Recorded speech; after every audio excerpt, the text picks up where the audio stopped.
નમસ્કાર. દિવસભરના તાજા સમાચારોમાં તમારું સ્વાગત છે. તમારી સાથે હું છું પિનલગીરી ગોસ્વામી.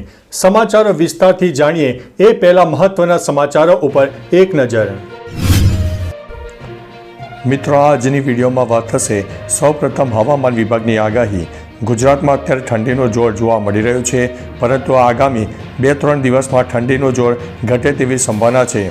હવામાન વિભાગે 2 થી 3 ડિગ્રી તાપમાનમાં વધારો થાય તેવી શક્યતા પણ વર્ણવી છે.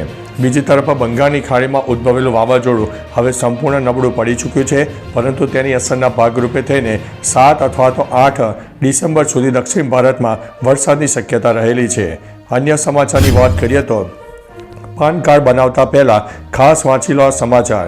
યુપીના એક વૃદ્ધ પાન કાર્ડ માટે ઓનલાઈન અરજી કરતી વખતે 7.7 લાખની છેતરપિંડીનો શિકાર બન્યા છે.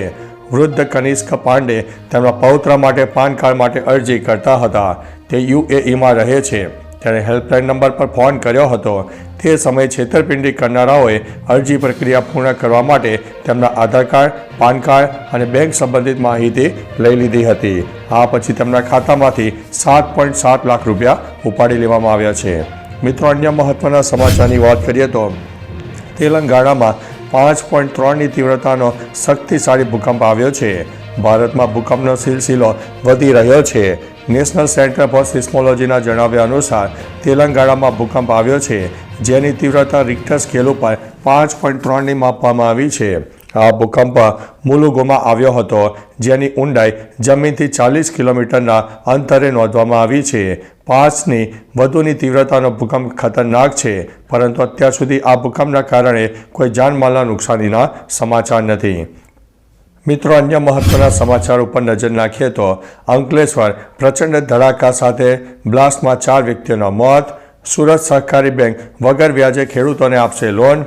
અમદાવાદના સિવિલના કિડની વિભાગની ભરતી મામલે ધરણા. જૂનાગઢ ગાદી વિવાદમાં અવધેશાનંદે કર્યું છે હરિગીરીનું સમર્થન. તથ્યને શિયાળો જેલમાં નીકાળવો પડશે. અન્ય મહત્વના સમાચારની વાત કરીએ તો ગોંડલ તાલુકામાં કોથળા ભરીને દેશી દારૂ જપ્ત કરવામાં આવ્યો છે. રાજકોટ જિલ્લામાં ગોંડલ તાલુકામાં ફરી એકવાર દેશી દારૂનો મોટો જથ્થો ઝડપાયો છે.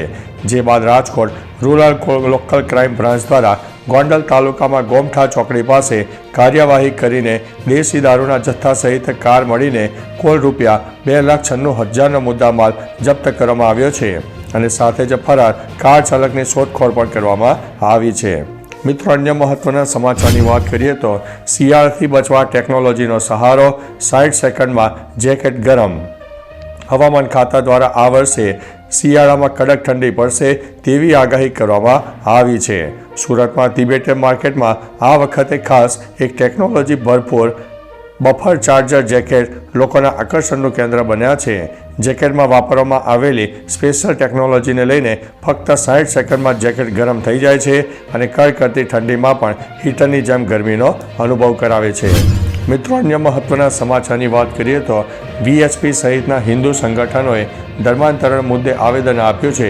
નવસારી જિલ્લા વિશ્વ હિન્દુ પરિષદ સહિત હિન્દુ સંગઠનો દ્વારા જિલ્લામાં ચાલતી ધર્માંતરણ પ્રવૃત્તિ રોકવા માટે જિલ્લા કલેક્ટરને આવેદનપત્ર પાઠવ્યું છે. થોડા દિવસ અગાઉ શહેરની ખાનગી શાળાના શિક્ષક અને તેની પત્ની દ્વારા હિન્દુ દેવી દેવતાઓ વિરુદ્ધ ઉચ્ચારણ કરતા વિડીયો વાયરલ થયો હતો.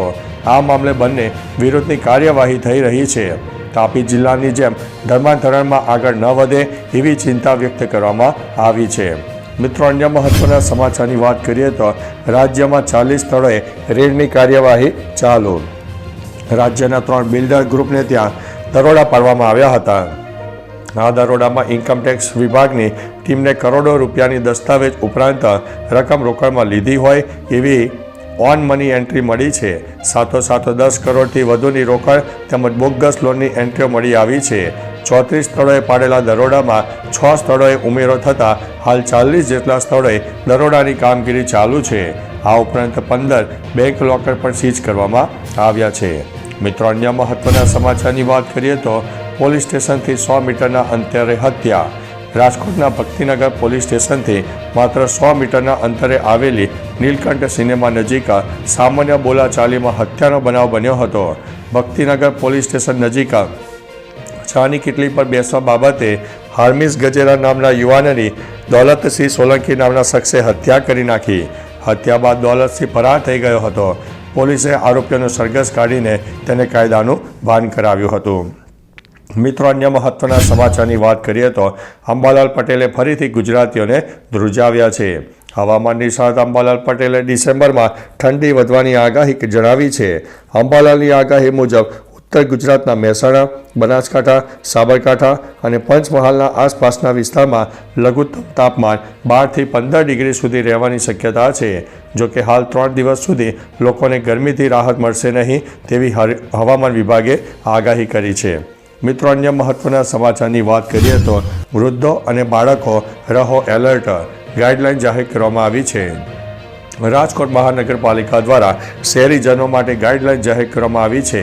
આરોગ્ય વિભાગ દ્વારા આવનારા દિવસો દરમિયાન બાળકો અને વૃદ્ધોએ ખાસ તકેદારી રાખવા જણાવવામાં આવ્યું છે. સાથે ગરમ કપડાં પહેરવા અને અખાદ્ય ખોરાકથી દૂર રહેવાની સલાહ અપાઈ છે.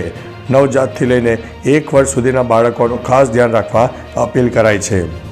તો ચાલો મિત્રો, ફરીથી દેશ અને દુનિયાના સુપરફાસ્ટ સમાચાર લઈને મળતા રહીશું. ત્યાં સુધી અમને રજા આપશો. નમસ્તે.